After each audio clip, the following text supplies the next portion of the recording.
कांटे से कांटे को निकाला जाता है और अक्लमंद को उससे भी बड़ा अक्लमंद खत्म करता है। शेर को मारने के लिए सवा शेर बनना पड़ता है।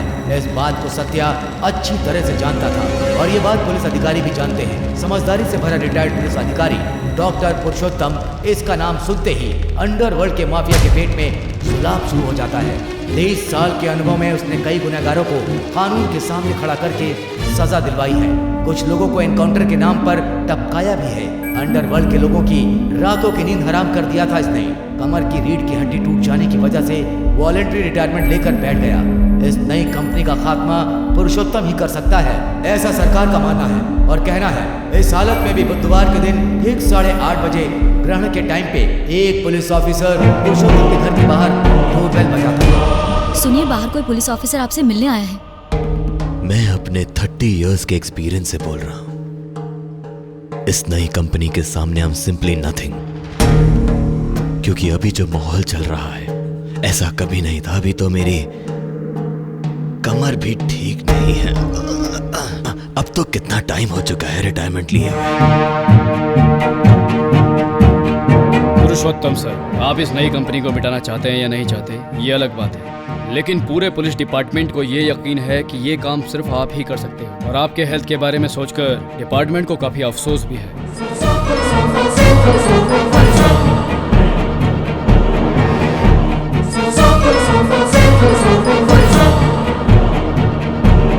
कुछ दिन पहले जो खून हुआ है उसकी वजह ये कंपनी है, ऐसा ताजा सूत्रों के मुताबिक पता चला है। लेकिन पुलिस डिपार्टमेंट और सरकार इसको नजरअंदाज कर रही है। किसी भी मंत्री को पूछने से जवाब क्या हो रहा है? कौन है कंपनी?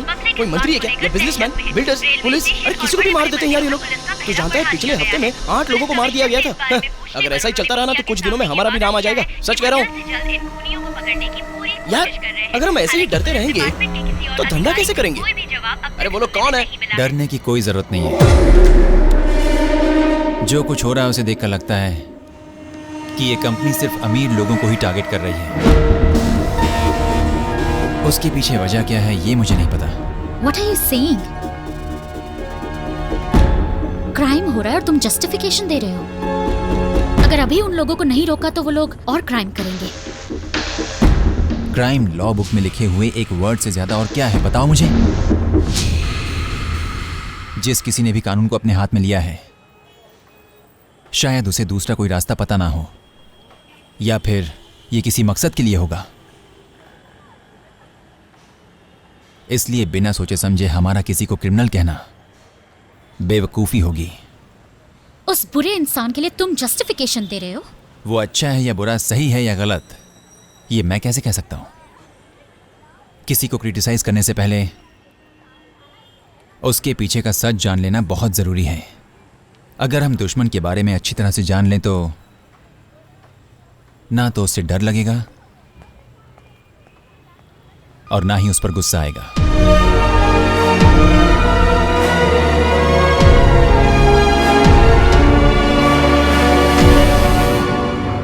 क्या तुम्हें भी वैसा ही लगता है जैसा मुझे लगता है गणेश? जैसा हमने सोचा था सत्या वैसा नहीं है ना? तुम्हारे कहने का मतलब क्या है? सत्या जो बोल रहा है और वो जो कर रहा है दोनों गलत है। हर गलत बात को भी वो सही बताकर बहस कर रहा है। मुझे तो लगता है कि वो एक अच्छे इंसान की तरह बात करके हमें धोखा दे रहा है। तुम तो कहानी बहुत अच्छी बना लेती हो, एकदम फिल्मों की तरह। हाँ? एक्टिंग की बजाय कहानी लिखना शुरू कर दो। तुम जो बोल रही हो ना वैसा सिर्फ फिल्मों में ही होता है। मैं अपने दोस्त के बारे में अच्छी तरह से जानता हूँ। हाँ, वो एक मूडी टाइप का इंसान है, कम बात करता है। इसकी वजह से हम उस पर शक करेंगे, ये अच्छा भी लगता है क्या? शांत रहना अलग बात है, लेकिन सत्या की तरह दबके रहना अलग। कुछ तो गड़बड़ लग रही है। देखो स्पेशल, हर इंसान का कोई ना कोई लक्ष्य होता है। कुछ लोग बता देते हैं और कुछ लोग नहीं बताते हैं। अब ये तो उनकी मर्जी है ना। हा? सत्या मेरा दोस्त ही नहीं है, मेरा भाई जैसा है। बहुत अच्छा इंसान है वो। जितना मुझे उसके बारे में पता है वो हमसे कोई बात नहीं छुपाएगा। क्या तुम मुझसे कुछ भी छुपा रहे हो क्या सत्या? बहुत कुछ छिपाया है मैंने, उसे छिपा ही रहने दो। मैं कौन हूं ये तो तुम्हें पहले से ही पता है, और मैं क्या करता हूँ ये जानना जरूरी नहीं है।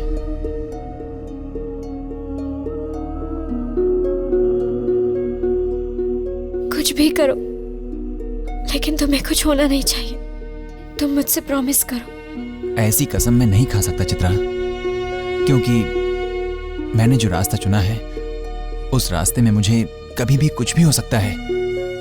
लेकिन एक बात तो है चित्रा, जब तक मैं जिंदा हूं तुम्हें कुछ नहीं होने दूंगा।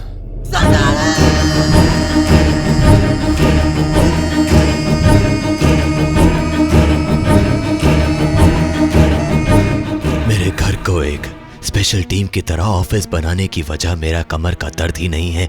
कांटे को कांटे से ही निकाला जा सकता है। ये पाठ मैंने नई कंपनी से ही सीखा है, क्योंकि अपना जॉब, अपना रास्ता, सब कुछ रहस्यमय होना चाहिए। जो बुद्धिमान क्रिमिनल को मिटाने के लिए हमें भी उसी तरह क्रिमिनल दिमाग से सोचना चाहिए। अब जो जंग होने जा रही है उसका हथियार है दिमाग। दुश्मन अपने चेहरे पर पर्दा डाल ले तो हम भी वैसा ही करेंगे। वो छुपकर मारेगा तो हम भी उन्हें छुपकर मारेंगे, क्योंकि जो जीतता है वो अपनी ताकत से ही नहीं, दुश्मन की कमजोरी से, पुराने दादा रावड़ी से पूछताछ करके हमें टाइम वेस्ट नहीं करना चाहिए, क्योंकि ऐसा दिमाग यूज करके क्राइम करने वाले जरूर उस लिस्ट में नहीं होंगे, लेकिन इस क्राइम में उसने जितना पैसा कमाया है जरूर कहीं रहेगा। आप लोग एक काम करो, लास्ट 3 मंथ में अचानक कौन कौन अमीर बना है ये अच्छी तरह से जांच करो। I am damn sure that किसी पुलिस ऑफिसर की मदद जरूर उनको है, क्योंकि हर काम इतने परफेक्ट तरीके से हुआ है। तो एक पुलिस की मदद के बिना नहीं हो सकता है। कौन है वो ऑफिसर? सोचो। या तो अपने डिपार्टमेंट से नाराज हुआ होगा। एक सोलोमन। पापा, ऑफिस से सोलोमन आपसे मिलने आए हैं। हाँ, ओके। उसको कुछ खाने पीने के लिए पूछो, मैं अभी आता हूँ। पुरुषोत्तम सर किसी खास वजह से फोर्स में ज्वाइन हुए हैं। डिपार्टमेंट में कुछ तो हो रहा है सत्या। पुलिस की ढेर सारी गाड़ियां वहीं खड़ी हैं, लेकिन घर के अंदर कोई नहीं है। पुरुषोत्तम को रखकर डिपार्टमेंट कुछ प्लान कर रही है, समथिंग सीक्रेट। इस बात को लेकर चिंता करने की जरूरत नहीं है। कंपनी के खिलाफ डिपार्टमेंट एक नई टीम तैयार कर रही है, ये मुझे पता था। लेकिन कोई पब्लिक में कंपनी के खिलाफ काम करेगा तो कंपनी के लिए अच्छी बात नहीं है। लेकिन अगर सीक्रेट तरीके से करेगा तो कंपनी की प्रेस्टीज पर किसी भी तरह का कोई असर नहीं पड़ने वाला। 30 years ऑफ सर्विस। तुम्हारे जैसा जीनियस आदमी आज तक मैंने नहीं देखा। इतने साल के अनुभव में एक राज की बात जो आज तक मैंने किसी से नहीं कही, वो मैं तुमसे कहने जा रहा हूँ। फर्स्ट मीटिंग तुम्हें याद है सत्या? आपकी फैमिली कहाँ है सर? इससे तुम्हारा क्या मतलब है? मेरी लाइफ में एक ही थी, अब मैं अकेला हूं। अकेला मतलब? ये तुम्हें जानने की जरूरत नहीं है सत्या। तुमने मेरे घर में एक फोटो देखा था क्या? वो फोटो उसी ने बनाया था। उसकी एक भी फोटो मेरे पास नहीं है। उसकी यादों की कोई भी चीज मेरे पास नहीं है, और मैं रखना भी नहीं चाहता। तुमने अनजाने में पूछ लिया, कोई बात नहीं। लेकिन अब तुम दोबारा उसके बारे में मत पूछना सत्या। तुम्हारे बारे में बोलो।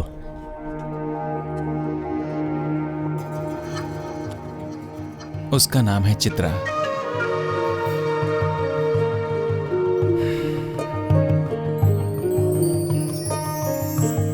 हम दोनों कल शादी करने वाले हैं।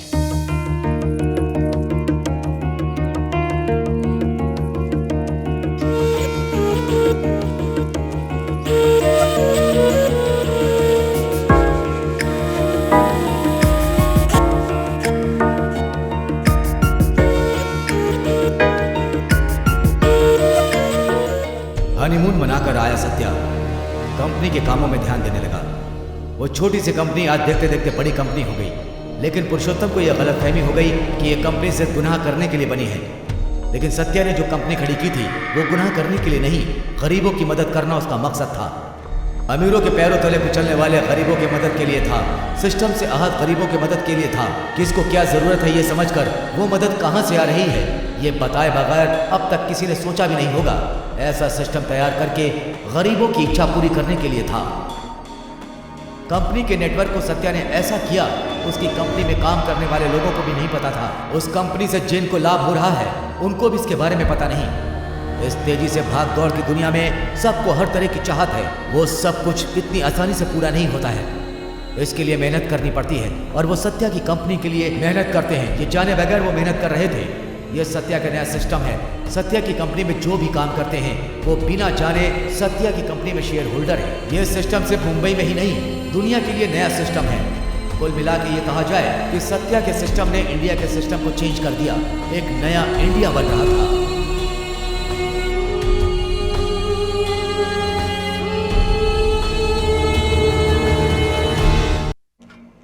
31 लोग हैं। अचानक से इनका एक्सेस बढ़ गया है। इन लोगों के रिश्तेदारों की तरफ से आई हुई है प्रॉपर्टी। ये 5 लोगों को रातों रात शेयर्स में नुकसान आया है। These 3 have won lottery। इसमें 16 लोगों का क्रिमिनल रिकॉर्ड भी है। यह देखने से साफ पता चल रहा है इन लोगों ने जो पैसा कमाया है वो चोरी से, फ्रॉड से या मांडवली से। इन लोगों के ऊपर भी इंक्वायरी चालू है। ये कुल मिलाकर 30 लोग होंगे। तुमने 31 बोला था। 31 ही है।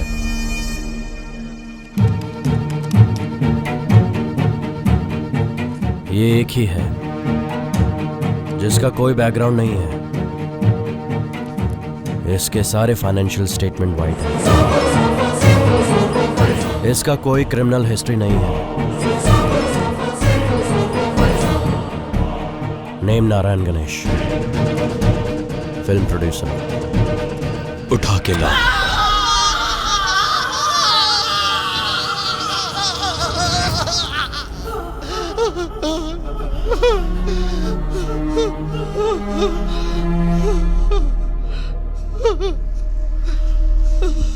तुम जितनी बार झूठ बोलोगे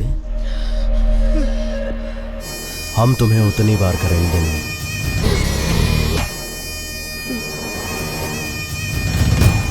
अब मैं तुमसे आखिरी बार पूछ रहा हूं,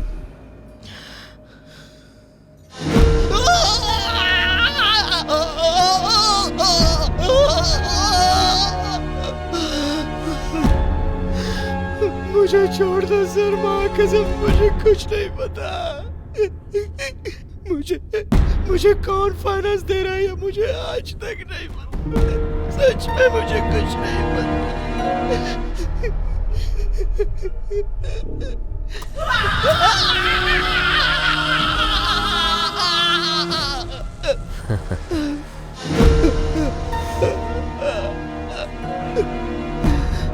जो भी सच है वो बताओ, कहानी मत बनाओ। अचानक से एक दिन तुम्हारे दरवाजे पर पैसे रखकर चला गया। मुझे सब कुछ पता है। तुम्हारे फिल्म में जितने भी पैसे लगे हैं वो सारे पैसे अलग अलग बैंक अकाउंट से आए हैं।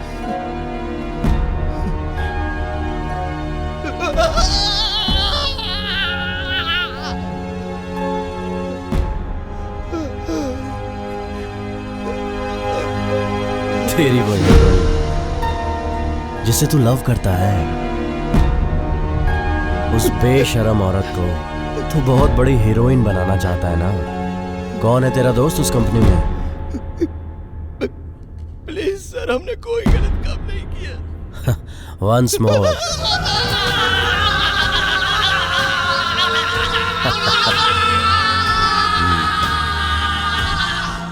ऐसे कैसे गायब हो गया?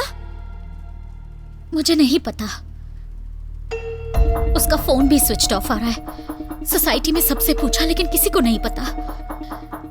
सुबह 5 बजे से गया है, पता नहीं अब तक वापस क्यों नहीं आया। मुझे कुछ समझ में नहीं आ रहा। कहाँ गया है, किस लिए गया है, कुछ पता नहीं। हो सकता है किसी जरूरी काम से गया हो और वहां से फोन भी नहीं कर पा रहा हो। चित्रा, आज की डेट में कांटेक्ट करने के बहुत सारे ऑप्शंस हैं। फोन नहीं लग रहा था तो किसी और तरह बता देता। चित्रा, मैं 10 साल से उसे जानती हूँ। वो पता नहीं किस मुसीबत में